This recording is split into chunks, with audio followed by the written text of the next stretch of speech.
The vacancy now left on the Supreme Court. Where do you stand on this? Well, it's a very important vacancy. Justice Scalia was one of the great justices ever to sit on the court.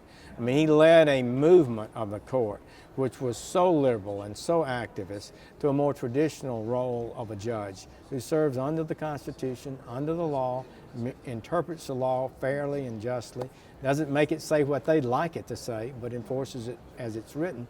And so this is going to be a big deal. It's very late in the process. We're not going to move this another nomination at this point. It'll be decided really by the American people in the next election. Will they elect a Hillary Clinton or Bernie Sanders and we'll get one kind of nomination, or will they elect a Republican and we get another type nomination? It's a decisive moment for the court, really. The court's divided, and I think that's the best way to handle it. Senator McConnell has said that, and I think the conference will back him up on that. President Obama, as you know, has promised to nominate a successor. The Constitution says that the president nominates, the Senate accepts or rejects. Do you believe there should be a hearing at least to see and consider the president's nomination? No, I don't think so. Many nominations when Patrick Leahy was chairman, the Democratic chairman of the committee, have not moved. And since we're not going to confirm that nominee, I think the best thing to do is just wait for the election, let the American people speak. It would be a sad thing, I think, if the court were to move back to the left. And Justice Scalia, who was this great traditional legal mind, is replaced by an activist, postmodern type judge. What do you say to those who say that waiting an entire year would not have the Senate doing its job, to not consider a nominee? Well, look, that's the way it's done before. We just haven't had many confirmations in the last year. They cite Justice Kennedy 28 years ago, but he was voted on in February. He had his early February, like February 3rd, and he was had his hearing in December the previous year. And that was after Justice Bork had been blocked, Ginsburg was nominated and withdrew. So this went on for well over a year, and he got 97 votes, 97 to nothing. That's not what we have now. As we're following the Senator Schumer rule, as he announced in the last year of President Bush's term, and a late nomination like this will not move, and so we'll let the people decide it. Who would you like to see nominated? There's been a couple names floating around.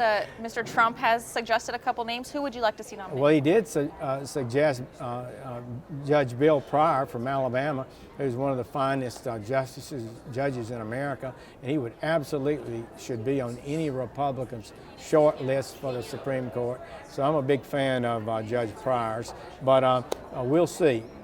There'll be a number of nominations considered. Judge Pryor would be in the Scalia tradition, I think, and we'll just see how that comes out. Speaking of Mr. Trump, in Mobile, we saw you put the hat on, Make America Great Again. You made some comments yesterday about how you believe Mr. Trump has expanded the Republican Party. What is your position on him? I think he's tapping into a concern out there of the American people. If you look at the economy and what's happening in America, honestly, and it's time for Republicans to do that, we need to understand things aren't going well for middle-class Americans. Since 2007, we're still down median family income $4,000 a year. And that's a dramatic amount. And people are hurting out there, and we need to be sure that our message resonates with them. There's no doubt if you bring in large amounts of immigration, it pulls down the wages of working Americans. It just does, unless we repeal free markets. And also the trade agreements. Trump has been critical of those, and I think that's important to discuss.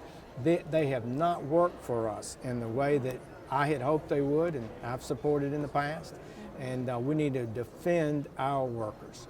In other words, we can't lose a single job in America today to unfair, illegal trade practices. And too much of that's occurring. So I think and he's answered my 5 questions about the election. Nobody else has. I think he answered them correctly. I hope some of the other candidates will get around to answering those too, because American people need to know where these candidates stand on trade, on immigration, before the election, before the primaries, not afterwards. Tell me about this questionnaire you put out. So Trump is the only one who has answered? Yes, that's correct.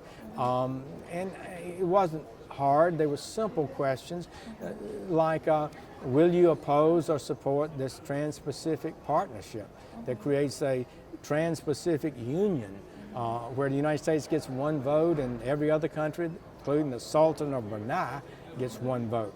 We're the greatest economy in the world, the greatest military in the world. We don't need to be putting ourselves in some commission like this in which we can be outvoted, for goodness sakes. And our market is valuable to the rest of the world. They lust to sell products in America. That's their focus, our Pacific trading partners. And we need to say, if you want to sell in our market, open your markets. Don't cheat. Don't subsidize your manufacturers. Don't manipulate your currency so you can sell more to us and it's harder for us to sell to you, which is what's happening.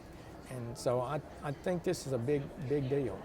Your comments praising him, putting on the hat, is this a formal endorsement? No, I've not formally endorsed anyone. He came to Mobile. It was a stunning event. 20,000 people in Ladd Stadium, the Senior Bowl Stadium. At night, it had been rainy that day. It was one of his biggest events, I guess, he's ever had.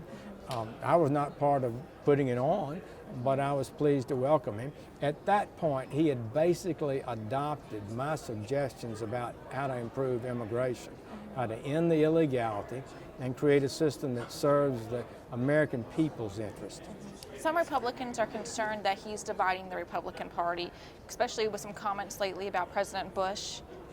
Do you believe there's any validity to that statement? Well, I don't think President Bush lied to the American people. I don't think he knew there was no weapons of mass destruction there. The CIA had told him clearly and unequivocally they were there. We all thought so in Congress. The whole world thought so. I mean, the intelligence agencies in Europe and otherwise believed that there were weapons of mass destruction there. So I think he was in error about that. But maybe it is true that we need to be less aggressive around the world, less confident that we can remake countries like we'd like them to be.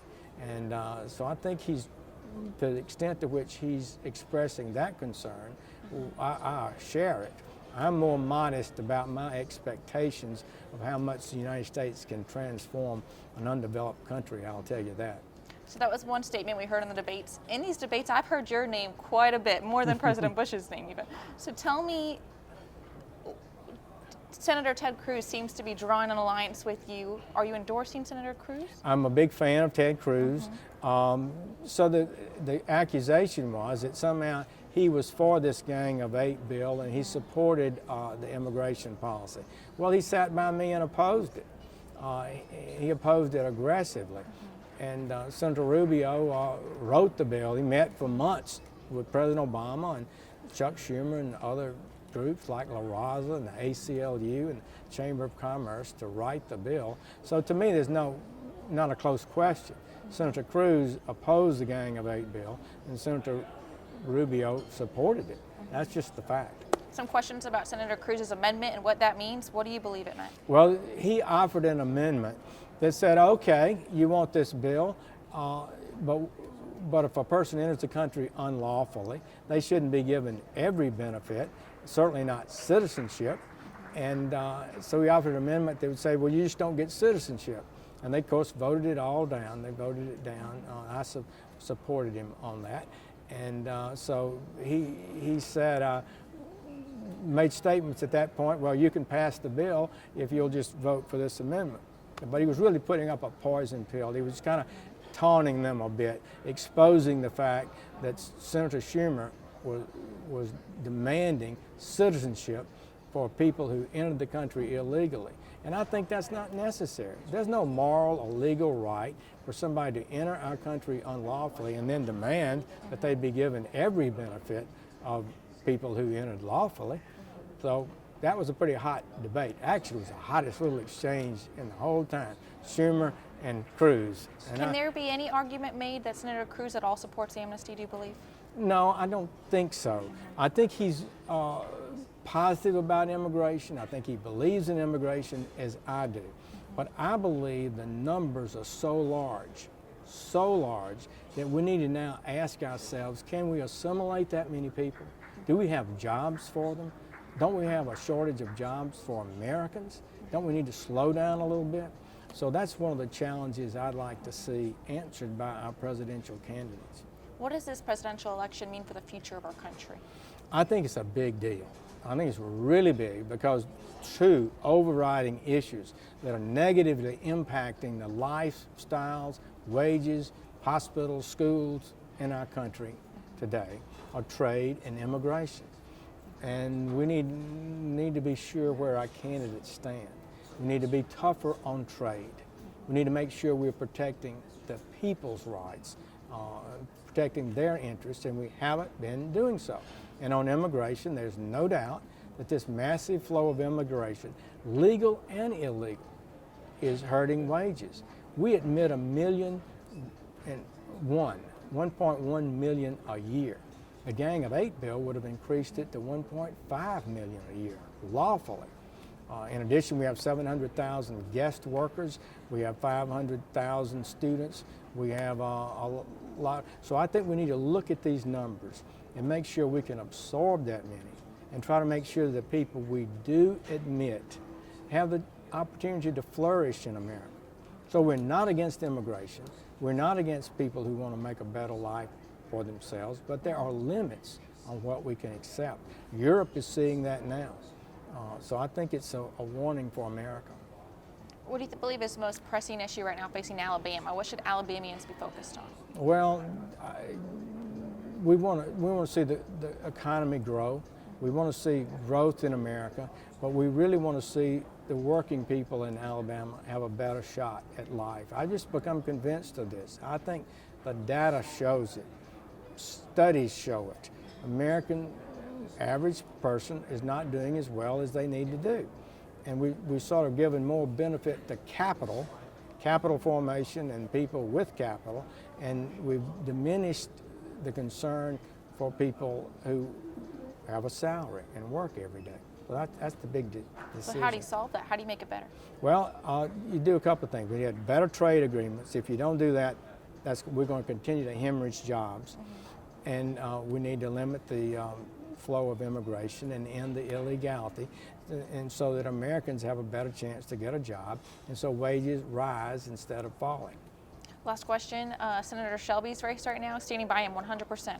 Well, I'm a big fan of Senator Shelby. We've worked together on so many issues, and these issues like immigration and the trade agreement, he voted as I did, and I think it's the right way, and so we've been good partners. I've enjoyed working with him. He's a remarkable leader. Thank you. Thank you.